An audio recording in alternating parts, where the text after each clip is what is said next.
Over the years, I have seen, heard, and experienced for myself the tragedies of untimely deaths and broken families, caused solely by the brutal and inhuman invasion brought on by the Japanese. The sense of hatred has not just taken root in my heart, it is also etched in my memory, something a son or daughter of China would never be able to erase. When I was born, my parents gave me the nickname Juju, which means togetherness. It was their wish for the family to savor the joy of unity. But as fate would have it, not only was our family unable to attain the desired togetherness, we were so thoroughly and tragically ruined. Mom passed away when I was 2 years old, and soon after I have a new name, Zoya, from my Russian foster parents. In my eyes, my dear mother, Vavra, was the greatest. We spent wonderful times together till I was 19, when she passed away. Zhang Yulian, the Harbin-born girl, graduates from a local junior high school and lives home for Nankai Senior High School in Tianjin. It is 1931, the Japanese military engineers staged the event on September 18th as a pretext for the invasion of northeast China. In nearly every conquered corner, Japanese troops carry out a policy of oppression and mass murder. Chiang Kai-shek, who leads the central government of China, decides that China must avoid all-out war with Japan due to domestic turmoil and inadequate preparation, and adopts the policy of internal pacification before external resistance. Surging above that is a wave of patriotism and outrage. 21-year-old Zhang Yulian is in her second year at the Yanchi University in Peiping. She is one of the enriched students rallying on the streets on December 9, 1935, demanding that the Chinese government actively resist Japanese aggression. While marching en masse, angry students are attacked by police and soldiers. One student is arguing with an officer who grabs our school flag. I'm standing next to them, so I leap forward and take our flag back. July 7, 1937. Japan's full-scale invasion of China starts with the Lugo Bridge incident, the beginning of uncountable disasters falling upon China's people. With the enemy at the gate, like many other students, Zhang Yulian must flee Peiping. She manages to reach Hankou, where the Soviet news agency TASS is recruiting. With her proficiency in Russian language and the knowledge of journalism, Zhang is enrolled by the TASS. Thus, she begins a life as interpreter and a reporter. I've seen for the first time a Russian typewriter. Mr. Rogov, the chief of TASS Hankou Bureau, asks me to learn how to type. And I also start to translate daily news from Chinese into Russian. From the news, I learned that the nationwide war of resistance against Japan has started. The Japanese government is sending more and more reinforcement into China. A shocking preview of battles yet to come. With the fall of major cities including Peiping, Tianjin, Shanghai, and Nanjing, the Chinese army is fighting back. In January 1938, the Battle of Xuzhou begins. As the war keeps escalating, more correspondents are coming to China from TASS headquarters in Moscow. I'm excited to get my first combat assignment, accompanying my Russian counterparts to the Xuzhou front lines. We check into the Garden Hotel of Xuzhou, and there are correspondents from many countries covering the sobering reality of the war in China. It is hard to believe this hotel has become a Japanese airstrike target. We've been hit many times. Part of the Garden Hotel is destroyed, but we choose to stay, resolved to complete our mission. Days later, we entered the battle zone.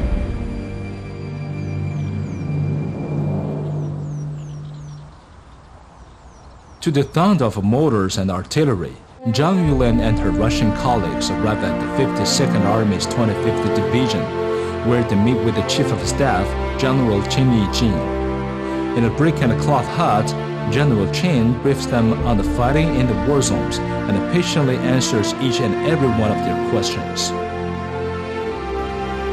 Before I leave their camp, General Qin says to me that I'm the first female reporter that he's ever seen on the front lines, and he gives me a Browning pistol and tells me to use it when needed. Days later at Taierzhuang, south of Shandong, the Kuomintang Army wins its first major victory against the forces of Japan. TASS correspondent Zhang Yulian and her colleagues rushed to the town on the second day of the victory. There's the smell of gunpowder everywhere. There's rubble everywhere. There are corpses and body parts everywhere. Houses are burning and collapsing. Soldiers are busy burying the dead. It is hard to depict how bloody the battle was. The toll of the Battle of Taierzhuang is heavy. Nonetheless, the resounding victory inspirited the Chinese people. Following its defeat at Taierzhuang, the Japanese army attempts to besiege Xuzhou. The Chinese army decides to withdraw. Our worst-case scenario during the retreat is an encounter of incoming Japanese aircraft. And they do come. So we run desperately into nearby fields and villages to seek shelter. The Japanese planes fly so low that I can even see the scarlet sun that is their mark. They bomb our cars and strafe the fields. Out of the corner of my eye, I see bombs hitting a few hundred meters away and bullets pouring down like rain.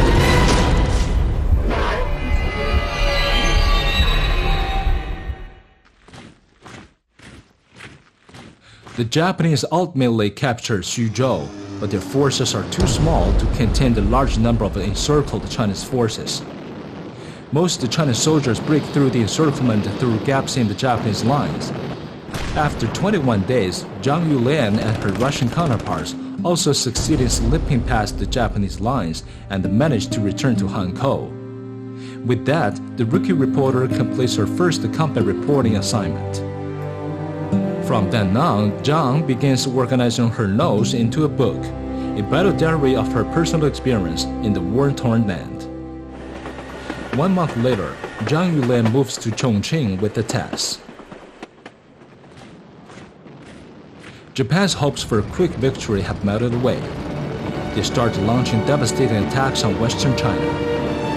It is then that Roman Karman, a photojournalist with the Soviet newspaper Izhazha, arrives in Chongqing, and so Zhang Yulian receives a new assignment as Karman's interpreter in covering the battles in Hunan and Hubei. On the night of October 24th, 1938, the very eve of the fall of Wuhan, all metal drink covers on the streets are removed. It was done to leave a ghost town of a city to the enemy. There is no way that Zhang Yulian and the Karman could not leave Wuhan. At 2 a.m. on the 25th, I leave the city with tears in my eyes in an automobile with Carmen. We head north, passing through Yingcheng and turn towards the west. Even though I know Carmen sympathizes with our determination to defend our homeland, deep down inside, I also know that our feelings are not the same. He will not hurt as deeply as I do. Days later, they arrive in Changsha, a city famous for its resistance during the war. It is the first major city to repel Japanese advances. By mid-October, Chinese forces have completely regained their former territories in northern Hunan, southern Hubei, and northern Jiangxi. There, Zhang Yulian and Carmen have an opportunity to go to a little village to see Japanese prisoners of war. There are 13 of them, sitting along the roadside with their heads bowed. Some of them still have wounds that haven't yet healed, and some still have bandages wrapped around their heads. In a journal acquired from a Japanese soldier, I've learned that all Chinese soldiers captured will be put to death. Though having many questions to ask, I can't contain my hatred. I wish I could kill them with my bare hands.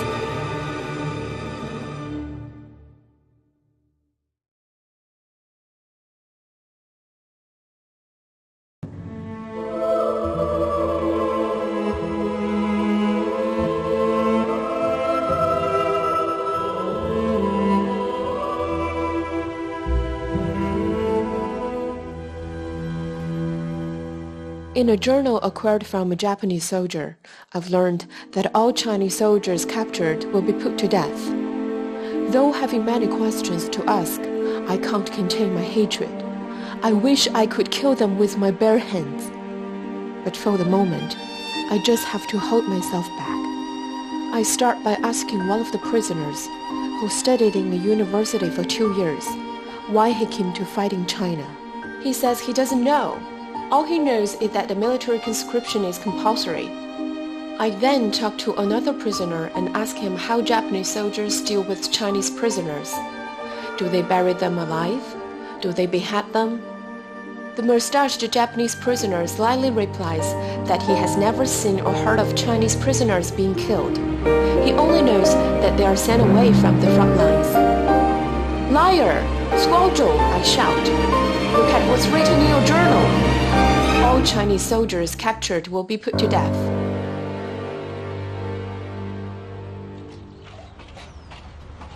Next morning, just as we're about to leave, we hear about a big blaze in Changsha that took place before dawn on November the 13th, merely 4 hours after we left that very place. Carmen and I rush back to Changsha.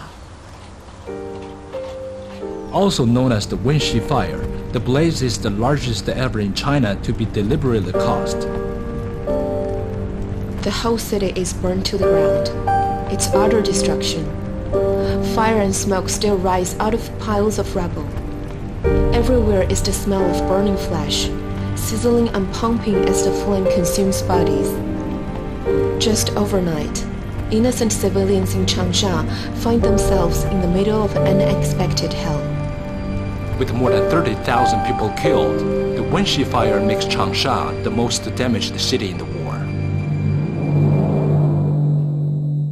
Back from the front lines in Hubei and Hunan, Zhang Yulian publishes a series of reports in the Central Daily News based on her first-hand real-war experience. Her raw and flinching description of Chinese soldiers and civilians on the front lines both frightens and captivates the public, bringing the reality and heroism of the war home to millions of people. In Chongqing, here on the cliffs high above the Yangtze River, the Kuomintang has re-established its government and many foreign agencies chose to settle. Here, Zhang Yulian spent several precious months of peace. She even meets a long-lost alumna and friend Xiao Hong, who has come to the task for an interview with the chief Rogov. Zhang Yulian and Xiao Hong have two things in common. They were both born in Harbin, and they both fight their own battle against the Japanese with their pens. The famous but controversial female writer leaves the only photo of herself after she gave birth to her second child in Jiangjing. After the fall of Guangzhou and Wuhan, the war enters a stage of a strategic stalemate. Anti-Japanese guerrilla forces are like wildfires that kindle in one place and then spread to a configuration all over China. Attacking with the speed and surprise, they ambush enemy patrols. They destroy enemy facilities. They are unpredictable and uncontrollable nightmares for the Japanese. In May 1939, Zhang Yulian and Roman Carmen visit Yan'an, the Red Capital.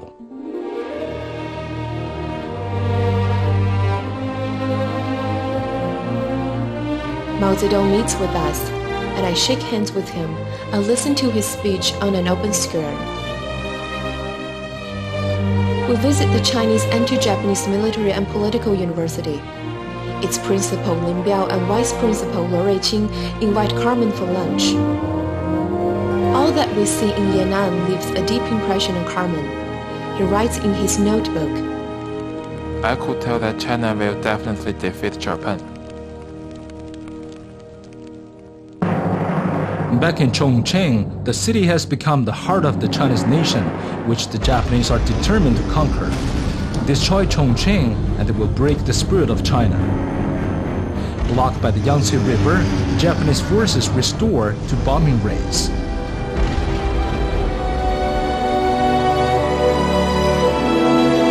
Contrary to the Japanese military's hopes, the bombings never shook the strong will to fight of the Chinese. The Japanese razed Chongqing to the ground.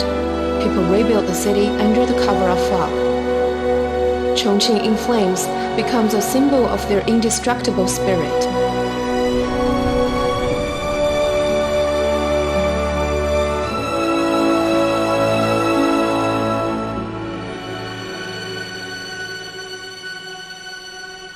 December 7th, 1941, Japan attacks Pearl Harbor. The Pacific War breaks out. While the Allies fight hard in Europe and the Pacific, China's armies are containing the infectious spread of Japanese armies and are engaging in extraordinary feats of resistance. In September 1943, I start working as an editor for the Central News Agency. I am proud that I can continue to serve my country at this crucial moment. Our reporters have been embedded with soldiers on the front lines, documenting the war in which China was the first to fight the Axis from the very beginning. In 1945, the tide turns. Chinese armies start a series of powerful spring and summer offensives against the enemy. On July 26, in the middle of a two-week conference in Germany, the Allies issue an ultimatum to the Japanese. Titled the Potsdam Declaration, it calls for Japan's unconditional surrender, but the Japanese turn it down. And then, within 6 days, atomic bombs are dropped on Japan. Not long, the Japanese government accepts the Potsdam Declaration. 世界の体制と帝国の現状度に鑑み A great tragedy has ended. A great victory has been won. Peace leaflets are printed and airdropped across China. People are out on the streets to celebrate and share the joy of the moment.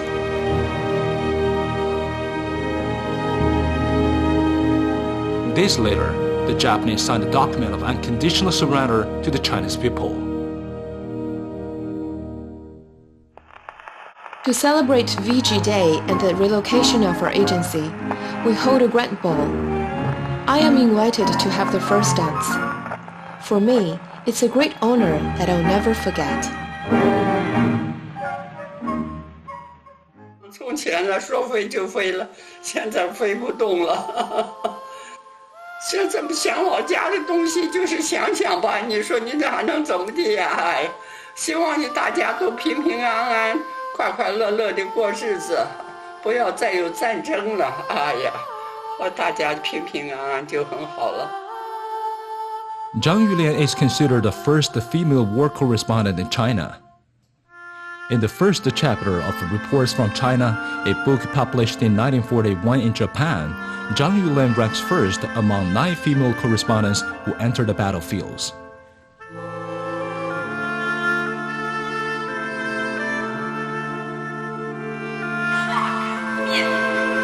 一张图这个，小伙子脖子比如我，你远看不把我逼死。